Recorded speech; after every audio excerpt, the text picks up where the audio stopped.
आज पढ़ रहे हैं हम संख्या पद्धति के बारे में, जिसमें पहली चीज पढ़ेंगे हम अंक। अंक जिनसे हमारी पूरी गणित बनी है, मतलब जितने भी न्यूमेरिकल संख्याएं हैं ना अपनी, वो पूरी काहे से बनी है? अंक से। जैसे हमने क्या पढ़ी थी पहले? हिंदी पढ़ी है। हिंदी में हम क्या पढ़ते हैं? वर्णमाला। वर्णमाला में क्या पढ़ते हैं? वही आ अनार का, आ आम का, ई है ना, बड़ी ई, का, खा, ये पढ़े। तो ये कितने हैं अपने? 52, 52 पढ़े हैं हमने। इन्हीं 52 वर्णमाला से पूरी क्या बनी है आपकी? इन्हीं 52 अक्षरों से पूरी हिंदी बनी है। ठीक है। उसके बाद हमने पढ़ी है क्या? अंग्रेजी। अंग्रेजी में हमने पढ़े हैं अल्फाबेट्स, वो कितने पढ़े हैं? 26। पूरी ए से जेड तक 26 होते हैं, और उन्हीं से पूरी ABCD से हमारी पूरी क्या बनी है? अंग्रेजी बनी है। ऐसे ही अब हम पढ़ने जा रहे हैं क्या? गणित में। गणित में अंक होते हैं कितने? 10 अंक होते हैं, और इन्हीं 10 अंकों से हमारी पूरी संख्याएं बनी है। और ये 10 अंक कौन कौन से होते हैं? 0, 1, 2, 3, 4, 5, 6, 7 और 8 के बाद 9। इन 10 अंकों से ही पूरी संख्याएं हमारी गणित में जितनी भी संख्याएं यूज करते हैं, इन्हीं से मिलकर बनी है। अंक के बाद हम पढ़ेंगे क्या? प्राकृत संख्या। प्राकृत संख्या जिन संख्याओं से हम गिनती या गणना करते हैं, प्राकृत, या फिर इसी को क्या बोलते हैं? प्राकृतिक। प्राकृतिक संख्या कहते हैं। अब नाम से ही समझ में आ रहा है क्या है प्राकृत या प्राकृतिक। प्राकृतिक मतलब प्रकृति। प्रकृति में हम कोई भी चीज है उसको कहां से गिनते हैं? 1 से। तो जैसे मार्कर है 1, 2, 3, 4, इनको हमने गिना कहां से? शुरुआत की 1 से। कभी भी हम ऐसे दूसरे वे में नहीं गिनते, जैसे 0 से गिनने लगे तो नहीं गिनेंगे। कहां से गिनेंगे? 1 से। तो प्राकृत संख्या हमारी क्या रहेगी? प्राकृत संख्या हमारी हमेशा शुरू होगी कहां से? 1 से। 1, 2, 3, 4, और ये कहां तक जाएगी? ये जाएगी अनंत तक। अनंत तक मतलब ये कभी खत्म नहीं होगी, हमेशा एक के बाद एक बढ़ती जाएगी। और प्राकृत संख्या को हम कैसे? इसे हम n से प्रदर्शित करते हैं। प्राकृत संख्या को हम n से प्रदर्शित करते हैं। ये शुरू होती है कहां से? 1 से। इसके बाद हम पढ़ेंगे क्या? पूर्ण संख्या। तो पूर्ण मतलब कुछ पूरा हुआ होगा। पूर्ण मतलब कुछ पूरा हुआ होगा। तो क्या हो गया? जैसे ये प्राकृत संख्या, इसी में हम 0 और शामिल कर दें तो वो क्या बन जाएगी? आपकी पूर्ण संख्या। तो हम क्या लिखेंगे? प्राकृत संख्या समूह में 0 मतलब 0 को शामिल करने से प्राप्त संख्या समूह पूर्ण संख्या कहलाता है, और इसे हम W से प्रदर्शित करते हैं। जैसे हो जाएगी क्या? ये 1 से थी, ये हो जाएगी 0 से। 0, 1, 2, 3, 4, और कहां तक? ये भी कहां तक रहेगी? अनंत तक रहेगी। ठीक है। इसके बाद हम अगला पढ़ेंगे सम संख्या। सम संख्या मतलब आपकी इवन नंबर। इवन नंबर क्या हो जाएगा? जिन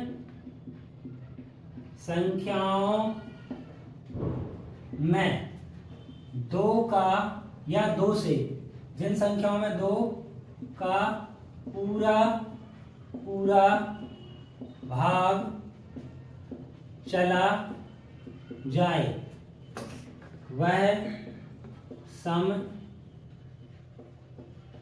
संख्या कहलाती है।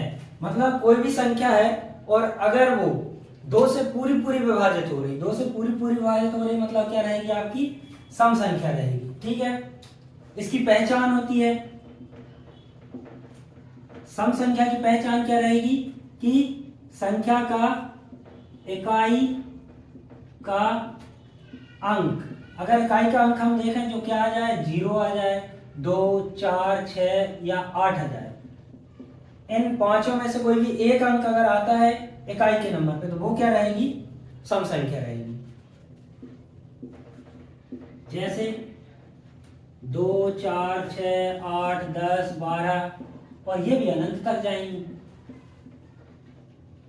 ठीक है, इसके बाद हम पढ़ेंगे विषम संख्या। विषम संख्या जिन संख्याओं में, अब सम संख्याओं में हमने क्या 2 से पूरा पूरा भाग चला जाए, मतलब जो 2 से पूरी पूरी विभाजित होगी वो सम संख्या कहलाएगी। तो ये क्या कहलाएगी, जो 2 से पूरी पूरी विभाजित ना हो। तो जिन संख्याओं में 2 का पूरा पूरा भाग ना जाए विषम संख्या कहलाती है। ठीक है, सेम इनकी भी क्या है, पहचान हो गई। हम क्या देखेंगे, अभी देखा था क्या, 0, 2, 4, 6, 8 ये अंक अगर इकाई में आते हैं तो वो सम संख्या होती। तो इनके अलावा बाकी के भाई 10 अंक थे, 10 में से 5 ही आ गए, 5 और बचे हैं, तो वो 5 आएंगे तो वो कहाँ रहेंगे, विषम संख्या में। तो क्या रहेगा, 1, 3, 5, 7 और 9 ये अगर इकाई के अंक पे आते तो वो रहेगी आपकी विषम संख्या। जैसे 1, 3, 5, 7, 9, 11, 13 और ये भी कहां तक जाएगी, अनंत तक जाएगी आपकी। विषम के बाद हम पढ़ेंगे क्या, पूर्णांक संख्या।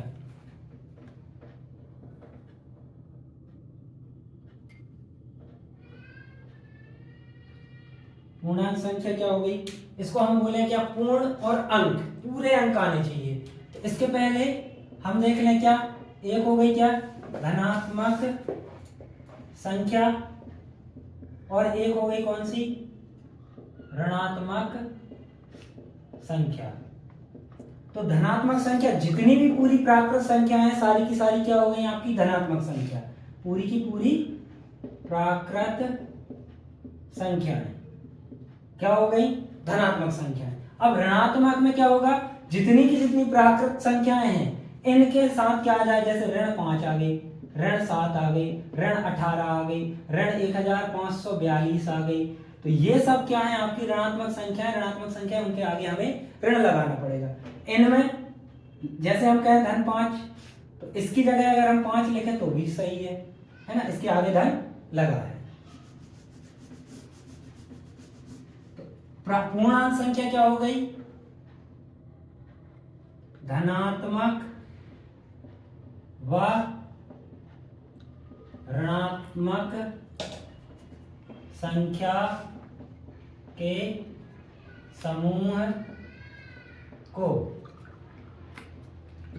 पूर्णांक संख्या कहते हैं। इसे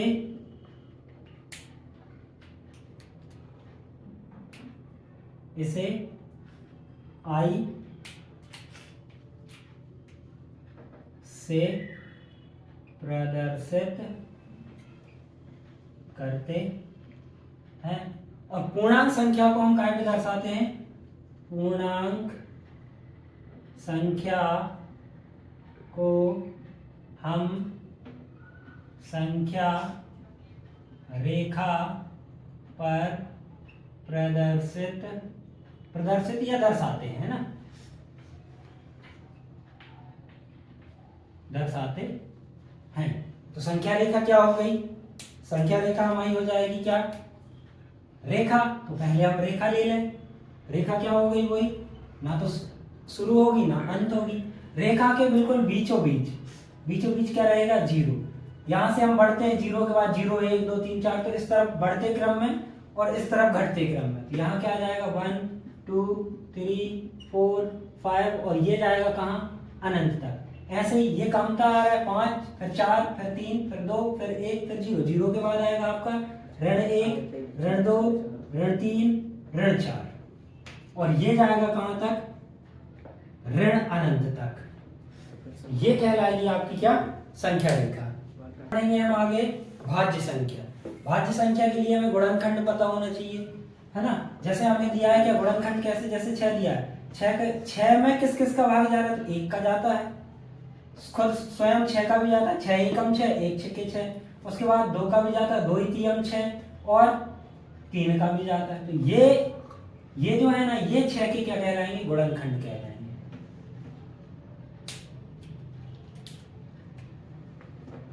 वे संख्याएं जिनके 3 या 3 से अधिक गुणनखंड हों तो क्या कहलाएगी? वो भाज्य संख्या कहलाती है। ठीक है, भाज्य संख्या जैसे 4 हो गई आपकी, 6 हो गई, 8 हो गई, 9 हो गई, 10 हो गई, और ये बढ़ती हुई जाएगी। ठीक है, इसके बाद हम पढ़ेंगे क्या? अगली संख्या पढ़ेंगे अभाज्य संख्या, जो कि बहुत इंपॉर्टेंट है।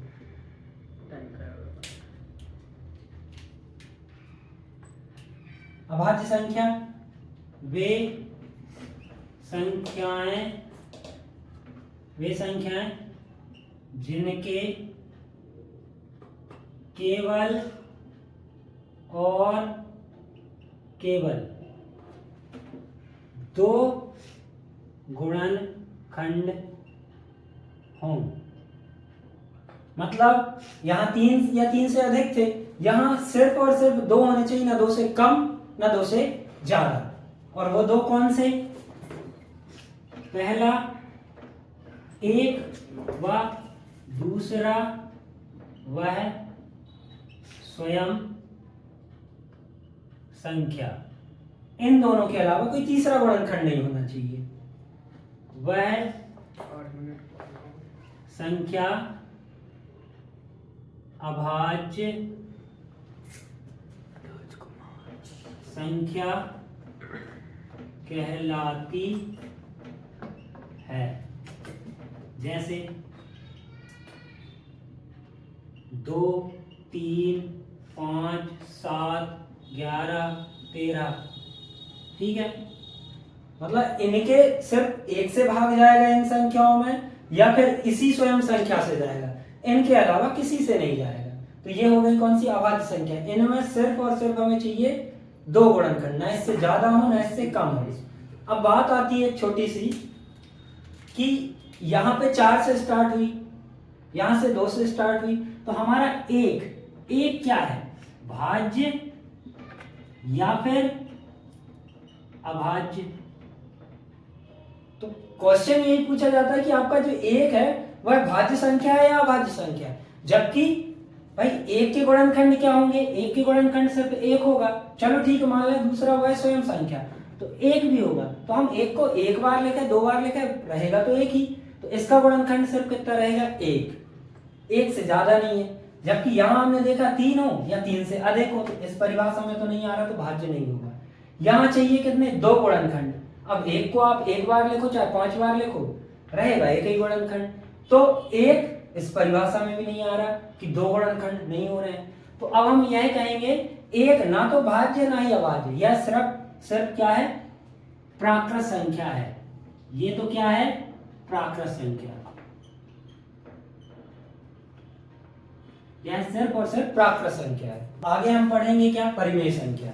परिमेय संख्या रेशनल नंबर। तो परिमेय संख्या जिन संख्याओं को हम P/Q के रूप में लिख सकते हैं, परिमेय संख्या कहलाती है। ठीक है, जहां पे हमें P/Q क्या रहेगा, P रहेगा आपका न्यूमरेटर मतलब अंश, और ये रहेगा क्या, हर, है ना। जहां पर कभी भी आपको Q इज इक्वल टू क्या आएगा, 0, कभी भी नीचे 0 नहीं आएगा, ऊपर P कोई भी पूर्णांक आ सकता है, लेकिन Q में कोई भी पूर्णांक आएगा, लेकिन क्या नहीं आएगा, 0 नहीं आएगा। 0 को छोड़ के बाकी कोई भी पूर्णांक आपका आ सकता है। इसके बाद हम पढ़ेंगे क्या, अपरिमेय संख्या। अपरिमेय संख्या, अपरिमेय संख्या क्या हो जाएगी, जिन संख्याओं को हम P/Q के रूप में नहीं लिख सकते, अपरिमेय संख्या कहलाती है। अब जैसे आपकी क्या हो गई, एक पाई, क्या हो गई, पाई। पाई क्या होगी आपकी, अपरिमेय संख्या, और जितनी भी करने वाली हैं वो सारी की सारी क्या है, अपरिमेय संख्या है। ठीक है, इसके बाद हम पढ़ेंगे क्या, आखिरी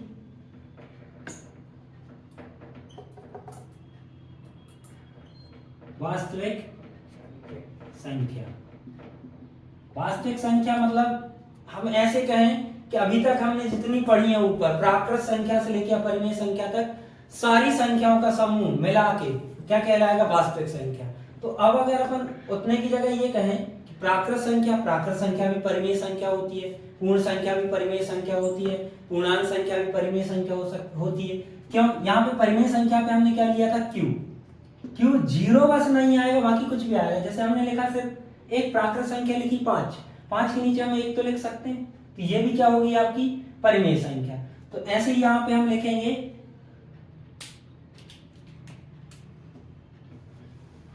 परिमेय संख्या और अपरिमेय संख्या के समूह को क्या कहते हैं हम, वास्तविक संख्या कहते हैं। ठीक है, ये हो गई हमारी पूरी संख्या पद्धति।